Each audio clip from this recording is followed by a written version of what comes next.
Georgia, Florida this weekend in Jacksonville. Cocktail party. Joe, both teams coming off of a bye week. One of the SEC's big rivalries here, Georgia and Florida. Now, obviously, hadn't really lived up to what everybody wanted to live up to because these are two very proud programs, but a lot of hatred in this game. Georgia versus Florida. Joe, how do you see it going down? Oh, you just brought up the key part here. There's a lot of hatred between these two teams, and kind of makes me wonder. Jaden Rashada game. Oh, yeah, you know what it is, the Jaden Rashada game. That's funny. That's actually a really interesting thing to bring up here. Do you think at any point Jaden Rashada gets into this football game? If I think it would be funny if Georgia wins and then gets a ball last, if they send Rashada out there to take a knee. I would do the complete opposite. I would put Rashada in for the first drive if I was Kirby Smart and if I was trying to really troll him.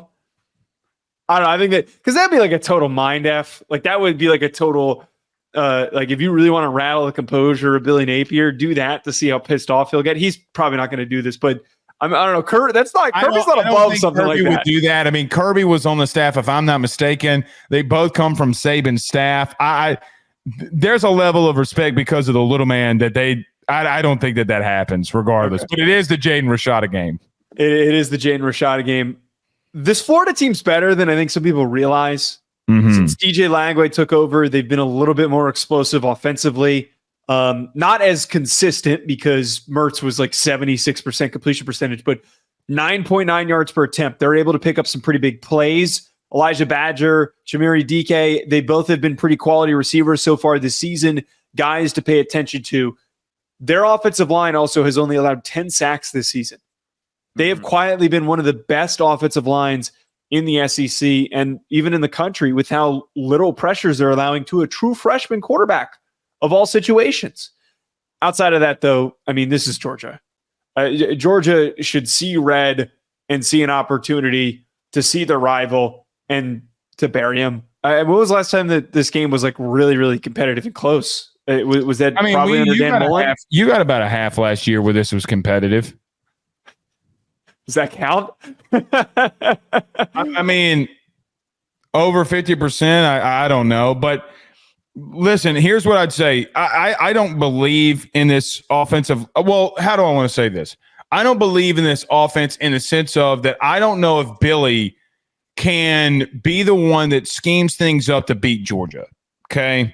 I do think you're right on one thing. Nobody wants to admit it, but it's true. You're right. They have faced talented defenses. I think Tennessee is a very talented defense. They did some really good things. Now Lagway's in, and it gives you a whole different dynamic, Joe, of what he can be and what he will be. You know, you see the potential, you see the growth, you see the explosive plays, and him throwing the ball down the field. And I think that when you look at this game, you look at Florida and just the overall aura that's around that program. Oh, it's Georgia. They're back. And they probably are, because I think Kirby, of all coaches, if there's a coach that has a team in the SEC, which most teams in the SEC this year, Joe, look at what's happened to them after a bye week. They've looked bad. They haven't looked good in the first half of games. However, Joe, I think that there's one glaring weakness here and one glaring hole. That's what she said. But I think there's one glaring weakness. I think that Georgia's going to line up and run it right at them and splatter them. Ron Roberts, for what it's worth in his career, the DC at Florida, they have not been effective at stopping the run game, ever, no matter where he's been. This even going back when he had Pete Golding as his DC at Southeastern Louisiana. Joe, Florida's 94th in the country in rushing defense. They are getting gashed. Even though that they can get after the quarterback, they are really allowing teams to line up and punch them in the mouth. Dylan Sampson in the second half says hello to the statement that I just made. Joe, you saw a Texas team who's got a really good front seven that Georgia had success running the football on. This is not the same. This is not the same opponent here. Here's what I think is going to happen. I do think Georgia's going to get back to who they are. They're going to get back and they're going to start running the football. It is, I said, the Jaden Rashada game. The truth of it is, it's the Trevor Etienne game.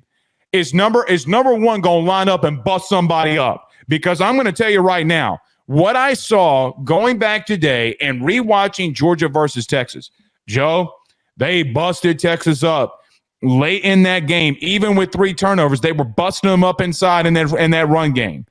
I think that that's going to be what happens here. But here's my concern for Georgia. I don't care how good you are. I don't care how much talent you have. I don't care about how good of a coach Kirby Smart is. If you continue to turn the football over with your quarterback and he continues to have games where he is turning the ball over, at some point it's going to beat you. It's not going to be this week, more than likely. But, Joe, I got to be real with you.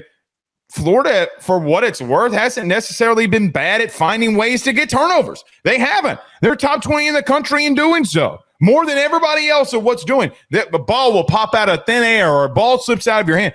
You got to eliminate turnovers here. If you do, not only are you going to win, you're going to cover. And I think that I think Florida, now going into this game with Florida, I think you look at this and say to yourself, all right, now you're coming out of a bye. Who is this real Georgia team? And I think you're about to find out. Big thing that you mentioned here, Florida's run defense is bad. It's very bad. They've got talent in their secondary. I'm a fan of Jason Marshall. I think that, he's somebody to monitor, but nail on the head has been hit. They are having a lot of trouble stopping the run. I have been very, very redundant in bringing this up every single week. And Georgia's slowly been getting better at this. Georgia has to run the ball more. And again, they've been getting better at it. This is the perfect opportunity to build confidence in your team's rushing attack, to build confidence and know that we can win in short yardage situations, that we can line up on 2nd and medium and we can pick up that first down on 2nd and 5 because we're going to run through somebody's face. They need to continue to revert back to the offensive approach that made them so successful last year. They got away from a lot of the things that they did last year that worked for them. And I know that the personnel is different. You don't have Brock Bowers. You don't have Ladd McConkey. But for some reason, they have gotten away from running the ball. And I've mentioned it before. They're like one of the lowest teams in rushing play percentage in the country. There's no reason why, when you've got a back like ETN and your offensive line slowly starting to get healthier. I don't know when Tate Ratledge comes back, but when he comes back in that final few games, that stretch of the season, the SEC championship game needs to be when you're hitting your stride as a run-centric team that has the bodies to win in those situations. And then the last thing, you kind of alluded to this, they have played down to their opponents. To particular opponents. But the Texas game reminded me, and it was a big talking point that I had going into the Texas game, is that Kirby and that coaching staff are going to get their focus back. They're going to realize what the issues were. Any situation where they have a reason to take it out on an opponent, they're going to use it. This is that type of a situation. This is a rival. This is a premier game in an NFL. Wait, they still play at the Jaguar Stadium, right? I'm not sure. Okay. Neutral site situation. Regardless, This is the spot, man, where you get everybody bought in and the team all hyped up because you kicked the shit out of Florida. Here's the only thing I'm going to say. And don't kill me. However, this is the start of a really tough stretch for Florida and Billy Napier. You have Georgia, LSU, Texas, Ole Miss, Florida State, and I get, Florida State, but all in this stretch here down the stretch here. The only thing that I'm going to say is this is Billy Napier's last ride, and there's one thing that every team on that a part of this has got to watch out for. He's gonna go down swinging, and you can't allow for a team like this who is desperate. And Joe, I got to be real with you. Have you heard these players in these press conferences? Dude, Billy has not lost this locker room at all. They love him, and so how does 18 and 21-year-old college athletes react to a coach that they really love and want to go out there and perform for? I don't think that matters from an X's and O's and Jimmy's and Joe's standpoint. However, what I will say is you do have the ultimate dog, the guy that everybody in the team that everybody has written off here, going into arguably the toughest stretch in college football's history When you look at a 5-game schedule, how does it play out here, man? How does it look? And if you fight like hell, I'm going to give you a lot of respect. But I don't think that you have a chance because I think Georgia's going to line up and run the football on you, and you're going to get whooped up front. That's how I see it going down. I'd say this would be the nail in the coffin, but it should have been a while ago.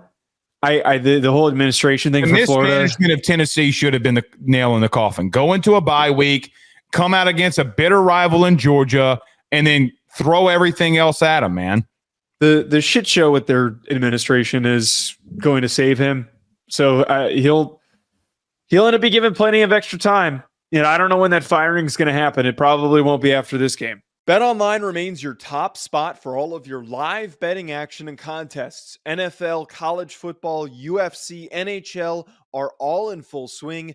BetOnline is your number one source for wagering news, odds, trends, and predictions with both desktop and mobile access at any time. Head to BetOnline today and use promo code BELIEVE, that's BLEAV, for 50% off your first deposit. That is a 50% welcome bonus.